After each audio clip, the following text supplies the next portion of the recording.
सोलापूर महापालिका निवडणुकीसाठी दिनांक 16 जानेवारी रोजी मतमोजणी झाली। त्यानंतर राजपत्र प्रसिद्ध झाल्यानंतर महापालिकेतील नवे कारभारी कारभार पाहणार आहेत।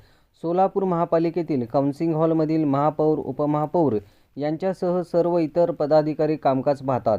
इमारतीतील महापालिकेचे मुख्य सभागृह, महापौर, उपमहापौर सभागृह, नेते, विरोधी पक्षनेते, स्थायी समिती सभापती यांच्यासह इतर सर्व कार्यालयाची रंगरंगोटी करण्यात येत आहे।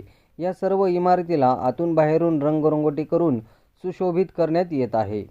सोलापूर महापालिकेच्या सभागृहात रंगरंगोटी बरोबरच डायसवरील फर्निचर पॉलिशिंग, नगरसेवकांच्या बैठक व्यवस्थेचा सोफा पॉलिशिंग, मॅट बदलणे, माईक दुरुस्ती, नवे पडदे यासह या सभागृहाचा लूक बदलण्यात येत आहे। सर्वच कार्यालयातील फर्निचर, नवे मॅट, आवश्यकतेनुसार खुर्च्या बदलण्यात येत आहेत। सर्वच कार्यालयातील स्वच्छतागृह नूतनीकरण करण्यात येत आहे। काउन्सिल हॉल सभागृहावरील पत्र्यांना टर्पेटिंग ट्रीटमेंट करण्यात येत आहे। गच्ची वॉटरप्रूफिंग करण्यात येत आहे। या सुशोभीकरण व नूतनीकरण करण्याचे काम मक्तेदार मनीष गांगजी यांना देण्यात आले आहे। मनीष गांगजी यांच्या माध्यमातून सभागृहाला नवा लूक देण्याचे काम करण्यात येत आहे।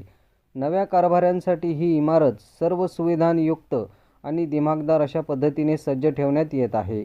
या सर्व इमारतीतील सभागृहासह इतर सर्व पदाधिकाऱ्यांची कार्यालय चांगल्या पद्धतीने रंगरंगोटी करून चांगल्या सुखसुविधा उपलब्ध करण्यात येते। आवश्यकतेनुसार बदल करण्यात येणार आहे। येत्या 7 ते 8 दिवसात ही सर्व कामे पूर्ण करण्यात येणार आहे, अशी माहिती मक्तेदार मनीष गांगजी यांनी दिली।